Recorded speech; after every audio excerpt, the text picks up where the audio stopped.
years ago, farmer and nursery school teacher Talaiko Sadbakasova had a secure future in her small village in a remote rural region of Kyrgyzstan.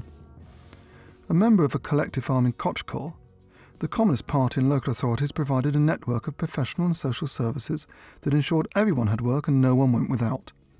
When the Soviet Union collapsed, that system went with it.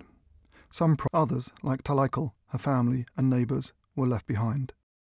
Now, with the help of an inexpensive but highly effective European-backed poverty reduction project, people like Talaiko can catch up, move beyond subsistence and into wealth creation, with all that that means for helping promote social stability and employment opportunities for others. Көптөн бери өзүм ойлонуп жүргөм да, ошо кандай кылып өзүмдүн чарбамды өнүктүрөм, кандай кылып бир ошо сүт азыктарым иштетип өзүмө бир киреше табам деп көптөн бери ойлонуп жүргөм.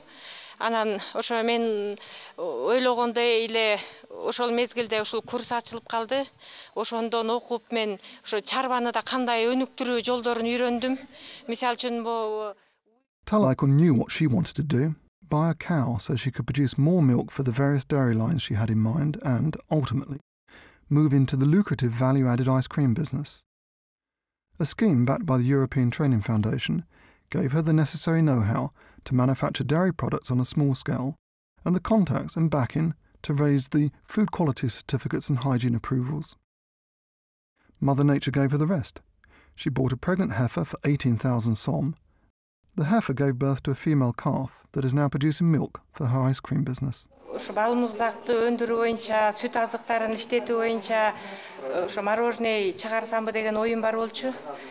Анан ошол мезгилде эле өзүбүздүн айылыбызга мына ушул проекттен ошо кайра иштетүү боюнча, сүт азыктарын кайра иштетүү боюнча окуу ачылып калды. Talaiko's story shows us what can be made by working with local institutions that network well with each other. Local institutions that network with such a focal point as a vocational education and training school with innovative methods.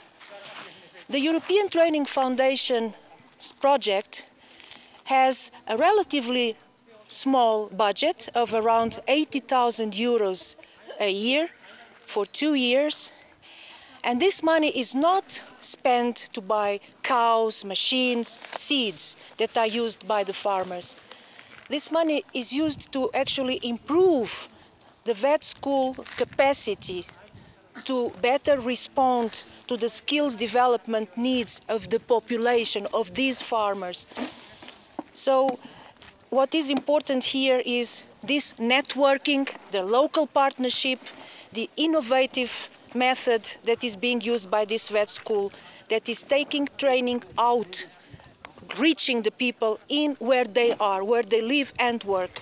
And this is such a new way of bringing skills to people, skills that are immediately used in livelihoods, in production, in new, simple products that are really useful.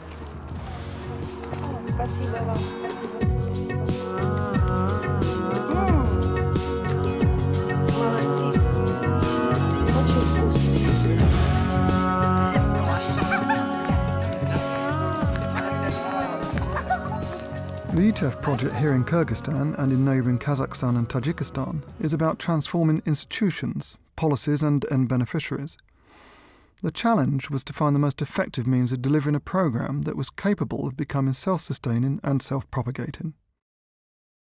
The ETF identified rural vocational education schools as the key institutions that could be used as agents of change to implement what is essentially a flexible, locally designed, practically based training project for small farmers.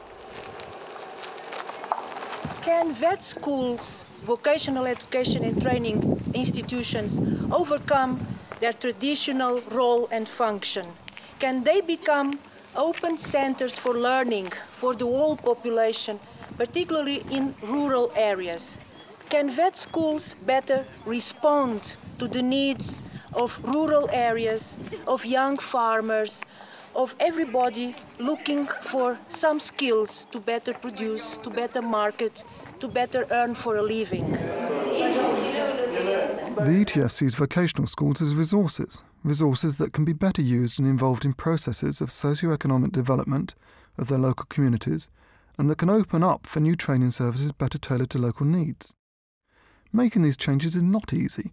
They demand a transformation of the mission and management approach of the vocational schools towards more autonomy and self-accountability, as well as initiative.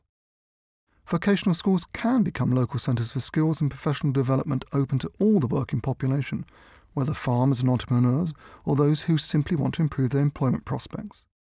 The key is the active and engaged involvement of vocational training professionals who share the ETF's vision. In Kochkor, the ETF was fortunate in finding a vocational school head with the experience, drive and attitude who was a perfect fit. Project leader and until December 2007, director of vocational school number 15, Temirkul Tilamishov. Училище мы не знали, какие профессиональные навыки нужны для сельских жителей, потому что мы живем в селе. Вот именно данный проект нам и помог. Какие именно профессиональные навыки должны мы обучать взрослого населения в краткосрочном курсе. И в данный момент мы добились очень большого. It was as much a learning curve for the vocational school staff as it was for small farmers who have had little or no contact with formal agricultural and veterinary training or advice since Soviet times. A student-centred approach meant that Temirkul and his staff had to design the modular-based curriculum around the demands of the students, not the school. По сравнению со школьниками, у них это практические занятия легко. It was a revolutionary approach where the learning curve was as steep, if not steeper, for the vocational school teachers than for the small farmers. Сейчас мы учебные планы программы составили совместно с фермерами, слушателями, партнерами. Какие именно необходимо обучать, какие предметы. Вот самый суть данного учебного плана программы. И это дает возможность, реальность, необходимость, чтобы заинтересованность обучения этих фермеров. Мы рады, что наши кредиты оказываются полезны вашим ученикам.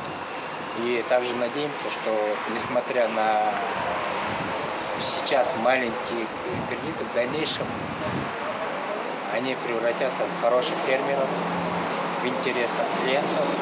И мы надеемся, что они останутся в нашей массе. Да, действительно, чтобы они стали хорошими клиентами, вот эти молодые фермеры и другие жители этого региона. Это обучение очень нужно, наверняка, как вы сами знаете. И вот эти наши 5-месячные курсы, которые включают очень много и нужных навыков им всем. Они также учатся, как лучше управлять своим маленьким хозяйством. И поэтому в результате вот этих курсов уже их денежные, их богатство уже немножко появляется, и они уже могут возвращать кредиты довольно-таки хорошо и своевременно. Kubat Doskulov manages a large cooperative farm near Kochkor. After attending the course, he introduced improved seed strains. Crop yields are up, and the Kyrgyz Agricultural Ministry has recognised the quality of grain produced here as among the best in the country.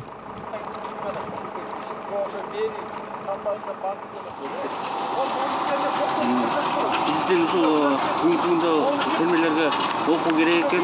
Бул окууга чейин биз дыйканчылык кылып келгенбиз.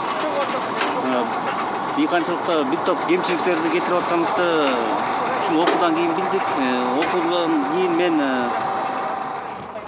Kubat may be motivated as much by profit as by a wish to see other farmers benefit, but experience with graduates of the Kazakh, Kyrgyz and Tajik projects demonstrates that still strong systems of clan and village social assistance are effective vectors for spreading the new techniques and skills taught through the courses.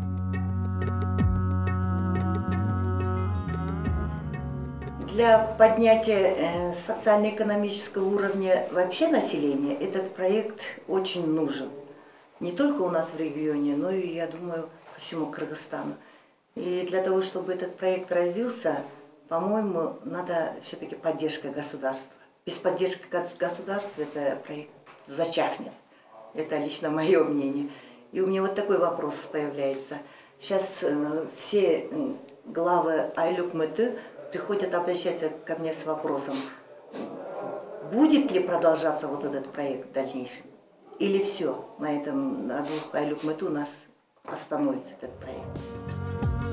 Support and involvement of key national agencies is essential to the future of the project. Мы обнаруживаем в работе с новым проектом, который поддерживается Европейским фондом образования, он содержит более практическое назначение, прагматическое, можно даже сказать. Она в чем выражается? Она выражается, во-первых, в гибкой учебной программе, значит, минимум теории, большинство практики. Это о чем говорит? Это, в принципе, данный пилотный проект, который проводится по линии Европейского фонда образования, она перекликается с той стратегией, которая у нас принята по развитию профтехобразования на период до 2011 года, которая, в свою очередь, строится на стратегии развития страны. Local people in Kochkar agree. Mila Daudova took part in another European donor-backed project that trained her in basic hospitality skills. She is an example of what sustainable training can achieve. Начали это с обучения, вот проект, швейцарский проект, вот у нас Хельветас был, вот они нас обучили туризму, как нужно принимать туристов. Это нам много кое-что дало. Вот 50-60% дохода мы получаем от них. Mila's views reflect those of ETF project manager Eduardo Castelbranco, who sees her job as facilitating the transformation of vocational training providers into effective agents for change in emerging economies such as those in Central Asia. Can vet schools go beyond their traditional role to become open centers for learning for the whole rural population, youth and adults alike? The response given by this project here in Kyrgyzstan is yes. So these are self-propagating, sustainable training approaches based on good functioning partnerships of the vet school with local organizations, with the local administration and farmers. Important is now to be able to disseminate this excellent practice throughout the country and to reach the system as a whole. And this is exactly what the ETF projects always aim at, linking practice, field work with the policy level. The ETF's experience in this project proves that vocational schools really can be used in ways that go far beyond traditional expectations. The policy lessons here are about identifying and extracting what works and introducing that into mainstream approaches in rural areas with comparable conditions. In that way, this project can have relevance far beyond the boundaries of remote communities in Central Asia. To ensure the pilot projects become sustainable, a bit more support is necessary to embed the new approach, that of vocational school as flexible centre for innovation and change, along with a tighter focus on the importance of local partnership and finance.